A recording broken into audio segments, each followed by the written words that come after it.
How y'all doing? Everybody up in here better be hitting the like button. Don't play with me, play with your mama. It's free $99 to pay my entry fee and pay my motherfucking entry fee on time. Shouts out to Gang Empress. Beware of destiny swappers. Beware of people trying to swap destinies with you. Destiny swapping is a very real thing, and I had to learn about it the hard way. It's something that can be done without spell work, only intention. Intention, or even just a deep down desire of hate or envy for a person that person can see who they are. There's people out here that are gifted in this world, that are gifted with the sight to be able to see who you are before you can see who you are. Yeah. You might be in your incubation stage of understanding who you are, but then there's people that are like, you're bing, bing, bing, and they can literally see your potential, your future, your power, your wealth, your gifts, all of that. In order for someone to attempt a destiny swap with you, they need to be close to you. They need to befriend you in some way. They need you to trust them in some way. They have to be in presence in some way, some form. They have to be exchanging energy with you. Okay? Texting, chit-chatting, just somebody being in your energy. For example, if you have, let's say, a great marriage and a baby on the way, this person sees how much your husband loves you, and sees that you guys are starting a family, and how committed that person is to you, how that person continues to show up for you. The destiny swapper is going to befriend this person, not because they actually like that person, it's because they want to be that person. And it's beyond actually stealing your actual man and family. What they do is they meddle, and they are come off somebody that's your best interest at heart and things like that. But for some reason, they're always like bringing you down, or their advice seems counterproductive to what you actually want. You see, they are intentionally misleading you in your life and your connection to destroy it. So the goal is to destroy your life. So if they can successfully destroy your life, then they can steal that energy and take on that destiny that you had as a happily married couple with a family. You see? So the successful destiny swap will be this person comes into your life, your marriage, your everything falls apart. All of it's gone, right? Then you look up and this person has a brand new marriage, a brand new man, like baby on the way, everything. I just want to interject. Remember when I showed you guys the video with the woman that was talking about Chris Brown and Rihanna, and how she felt like someone had put a heavy root on their relationship to break them up, but she also felt like someone swapped destinies with Chris Brown. And then she went on to say like, oh, Rihanna is now like a multi-billionaire, and Chris Brown, like, he's still successful, he's making his music, but there's a cap on how far he can go. And she was like, maybe Rihanna didn't do this, but someone else probably stole some of what would have been Chris Brown's success and added it on, gave that destiny to Rihanna in a way. Everything that you just had, that you lost, this person all of a sudden gained it. Okay? And if you're not spiritually aware, you would never know that this person was manipulating energy to take from you and to leave you where they were supposed to be. They're supposed to be lonely and unhappy, right? So they don't want to accept that. And the only way that they can try to have that is to take it from you. Same thing with spiritual gifts, business success. I mean, any and everything that you could have in the spirit realm that they can see, they can try to take it by redirecting you away from it. So that, like, here's your abundance, here's your pot of gold right here. And you're walking, and this person's energy comes in to be like, hey, look over there, go over there. Oh no, you can't, dog, what? You can't do that. You'll be so good at this. You actually would, trying to make something else look amazing to you. That's not for you. It's their shit that they don't want. Mm-hmm. So then they can come in and sneak their little ass in and grab your little pot of gold. And grab your pot of gold, baby. I'm telling you, beware. Yeah. And as a grown-ass adult person, this happens a lot to children in family dynamics. Like the parents and the grandparents do it to the kids because they can actually control the kids. So they don't have to pretend to be nice or none of that shit. They can just control them and, you know what I'm saying, fuck them over as they please, because, you know, karmic toxic adults. But as us full adults experiencing this maybe with friendships and things like that, it's gonna be like sheep in wolf's clothing type of energy. It's definitely gonna be like, oh, this person's like coming to your life, and it just seems like it's gonna be a good person because they're so interested in you, or they want to help you so much, or they have, you know what I'm saying? You see what I'm saying? You see what I'm saying? Beware. There's really people out here. And she told not one lie. So people that like want to swap destinies with you, there's also a term for that called like handlers. Handlers not necessarily trying to swap destinies with you, but they're sent here to throw you off your path. Wait, I gotta see. Dang, I don't have this video in the damn queue. Well, let me see if I can find this creator that. Oh, I think it's right here. Okay, so she's talking about handlers and monitoring spirits. So monitoring spirits are people that's, you know, sent to keep tabs on you, to see what you're doing, you know what I mean? Like to just kind of oversee. And then handlers are people that they're there to kind of like keep you in the cycle of the matrix. Like whenever you try to break out the matrix to elevate, because you know, some of us are anointed and we're here to do bigger things. We're supposed to excel, you know, and just reach certain heights that everybody else is not put here to reach. Some of us are just the pioneers that push the culture forward, and you know, we're supposed to do different things. So on that journey, you're going to be met with a bunch of opposition and people that literally are considered handlers that come in to deter you from your path, to throw you off the yellow brick road. You know what I mean? And these aren't people that are like strangers. No, these are people that are close to you. They're often lovers. They're sometimes your family. It could be your mama. It could be, you know, your best friend. It could be your kids. It could be anybody that's here to distract you, like to deter you from reaching your fullest and truest potential and actually fulfilling the destiny that you're supposed to fulfill while you're on this physical plane. And this woman, she was talking about The Matrix is one of the Matrix is one of my favorite movies. I've seen a little bit of the newest installment. I have to rewatch it. But she mentioned The Matrix Reloaded, and she was like, or what's the newest one called? I'm not exactly sure. But she was like, there were handlers around Trinity and Neo.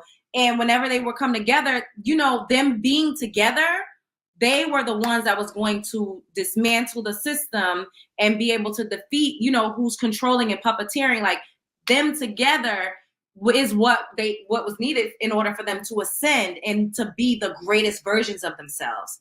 And I was like, wow, like this is so interesting. So the clip was rolling and I'm like, wow. So when they would ever meet by chance, it was always like a chance meeting for them to like connect with each other. They were living in two completely different worlds, didn't really know each other, you know, like, so they had these chance meetings. They would come together and then inserts her husband. Oh, who was that? Why are you meeting? Like as soon as they shook hands with each other and they could feel the power and the magic and the magnetism between each other.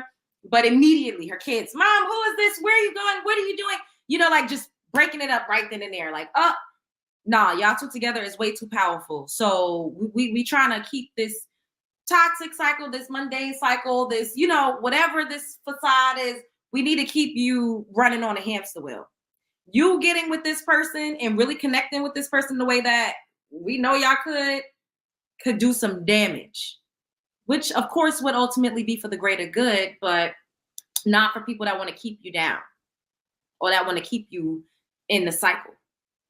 Is y'all picking up one there?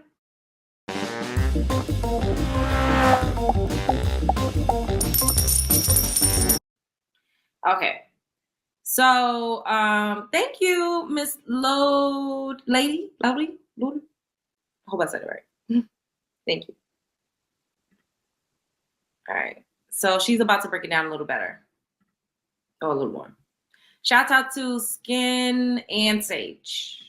Spirit is a spirit that is sent to monitor you. They watch in the form of a person. It could be the form of a fly. The spiritual community, we're very familiar with that.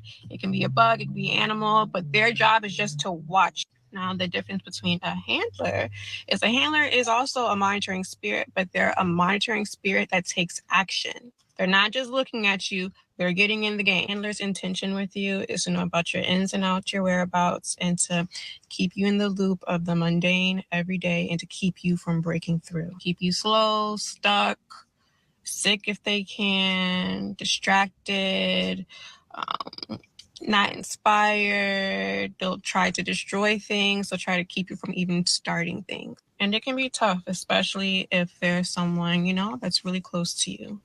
They're not someone or something to fear, especially if you know about them and especially if you don't ignore them. Remember, you have the power, you have the sauce, you have the juice. If you didn't, they wouldn't be on you like that. Another question that I saw that brought up karmics and handlers. So I'm going to pitch this perspective to help paint the picture. Karmic is the lesson. The handler is the test. For example, let's say that you have no boundaries, you don't know how to say no, especially when it's in your best interest, and you have been a people pleaser, the karmic comes around and it shows that to you, and it's going to be an intense experience, but you're going to become aware of that and you're going to change that. So by the time you're done with your karmic, you should have boundaries, you should be able to say no, and you should be operating from a space of self instead of being a people pleaser. Now, when a handler comes in, that handler is going to act as a test. So when that handler, especially because they're nosy, they like to push boundaries, they like to suffocate and smother. What you learn from the karmic is what you can use to neutralize and cancel out that handler by standing on business, keeping your boundaries strong, and saying no, keeping that healthy space. That's just an example. Comes down to the smothering. It can feel extremely heavy, especially when you try to take steps to, a breakthrough, or you get curious about things and you're trying to learn. You're doing what you're supposed to be doing, but they just are a weight that slows you down because they don't want you to, have that awakening. There is a power inside that if you just surrender to it and push through, you do it. They're going to have to back off, and you're going to break that chain. I really hope this helps. Now, she ate with that. So what do you guys feel? Do you feel like you've experienced handlers or monitoring spirits or people that seemingly wanted to swap destinies with you? What y'all saying in the comments? Do y'all relate to any of what I just played, y'all? Have you experienced it? Do you believe it's true? Do you think that it's a stretch? Yes. She left no crumbs. People think handlers are only for Hollywood. Thank you, Mia. And this is why I wanted to talk to you all about it, because in real life, we experience handlers. I've experienced a bunch of handlers. I'm like, oh my God, Lord. And I know, and I saw Ty say this, I got it, and I'm like, whenever I'm, elevating, whenever I'm vibrating high, whenever I am about to ascend into the next phase of life, things happen, but I kind of look at it like a slingshot. When you put a pebble in a slingshot, you got to pull it back. And you don't know how long it's up to you how long you're going to hold it back. Sometimes you got to pull it back. And then when you let it go, the mother takes a sword, hits its target. It hits its target if you are intentional. Hi, I'm online. Text me, okay? All right. Bye. Yeah, so I just personally, I've dated people that were handlers that told me, maybe you should do this. Maybe you should be a school teacher. Maybe you need to do this and that and the third. And I didn't really realize that a lot of people were sent specifically to distract me. And it's like playing a video game. You know what I mean? Like when you face a villain in a video game and you have to defeat that villain, you have to defeat that ace in order to get to the next level. That's how life is, especially when you're supposed to do something great. And this is why I've decided to not pay attention to time or age or any of those things anymore. it's a non-motherfucking factor.